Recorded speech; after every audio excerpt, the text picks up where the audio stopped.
June 5. దేవుడు మన హృదయం కంటే గొప్పవాడై సమస్తమును ఎరిగి ఉన్నాడు. యోహాను రాసిన మొదటి పత్రిక 3వ అధ్యాయము 20వ వచనం. దేవుని సర్వజ్ఞానం అనగా ఆయనకు ప్రతిదాన్ని గూర్చిన సంపూర్ణ జ్ఞానం ఉందని అర్థం. ఆయన ఎన్నడూ నేర్చుకోలేదు మరియు ఎన్నడూ నేర్చుకోలేడు. ఈ విషయంపై గొప్ప వాక్య భాగాలలో ఒకటి కీర్తనలు 139 1-6 వరకు. అక్కడ దావీదు ఇలా రాశాడు: యెహోవా, నీవు నన్ను పరిశోధించి తెలుసుకొని ఉన్నావు. నేను కూర్చుండుట నేను లేచుట నీకు తెలియను. నాకు తలంపు పుట్టకమునుపే నీవు నా మనస్సు గ్రహించుచున్నావు. నా నడకను నా పడకను నీవు పరిశీలన చేసి ఉన్నావు. నా చర్యలన్నిటినీ నీవు బాగుగా తెలుసుకొని ఉన్నావు. యెహోవా, మాట నా నాలుకకు రాకమునుపే అది నీకు పూర్తిగా తెలిసి ఉన్నది. వెనుకను ముందును నీవు నన్ను ఆవరించి ఉన్నావు. నీ చేయి నా మీద ఉంచి ఉన్నావు.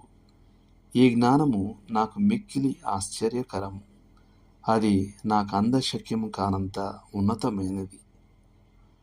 కీర్తనలు 147:4లో దేవుడు నక్షత్రాల సంఖ్యను లెక్కించి వాటన్నిటినీ పేరు పెట్టి పిలుస్తాడని మనం నేర్చుకుంటాం.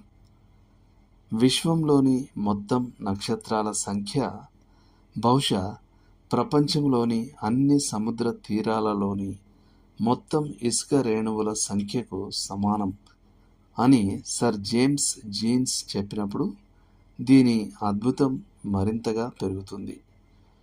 మన తండ్రికి తెలియకుండా ఒక పిచ్చుక ఏనను నేల మీద పడదని మన ప్రభువు తన శిష్యులకు గుర్తు చేశాడు. మరియు అదే వాక్య భాగంలో మన తల వెంట్రుకలన్నీ లెక్కింపబడి ఉన్నవని ఆయన చెప్పాడు. మత్తయి సువార్త 10వ అధ్యాయము 29-30 వచనాలు. అందువల్ల మనం ఎవరికి లెక్క ఒప్పచెప్పవలెనో ఆ దేవుని కనులకు సమస్తమును మరుగులేక తేటగా ఉన్నది అనేది స్పష్టం. హెబ్రీ 4:13. ఇది పౌలుతో కలిసి మనం ఆహా, దేవుని బుద్ధి జ్ఞానముల బాహుళ్యము ఎంత గంభీరము, ఆయన తీర్పులు శోధింపనెంతో అశక్యములు, ఆయన మార్గములు ఎంతో అగమ్యములు అని చెప్పేలా మనల్ని ప్రేరేపిస్తుంది. రోమీలకు రాసిన పత్రిక 11వ అధ్యాయం 33వ వచనం. దేవుని సర్వజ్ఞానం మనలో ప్రతి ఒక్కరికి ఆచరణాత్మక అర్థం ఇమిడి ఉంది. అందులో హెచ్చరిక ఉంది. మనం చేసే ప్రతిదాన్ని దేవుడు చూస్తాడు. మనం ఆయన నుండి ఏది రహస్యంగా ఉంచలేం. అందులో ఓదార్పు ఉంది. మనం దేని గుండా వెళుతున్నామో ఆయనకు తెలుసు. యోబు చెప్పినట్లుగా నేను నడుచు మార్గము ఆయనకు తెలియను. యోబు 23:10. ఆయన మన సంచారములను లెక్కించును మరియు మన కన్నీళ్లను తన బుడ్డిలో ఉంచును. కీర్తనలు 56:8. అందులో ప్రోత్సాహం ఉంది. ఆయనకు మన గురించి అంతా తెలిసినప్పటికీ ఆయన మనల్ని రక్షించాడు. ఆరాధనలో ప్రార్థనలో మనం భావించి వ్యక్తపరచలేనిది ఆయనకు తెలుసు. అందులో అద్భుతం ఉంది.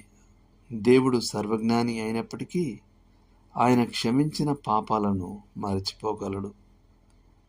డేవిడ్ సీమన్స్ చెప్పినట్లుగా దైవిక సర్వజ్ఞానం ఎలా మరచిపోగలదో నాకు తెలియదు, కానీ అది మరచిపోతుంది. దేవుడు మిమ్మును దీవించును గాక.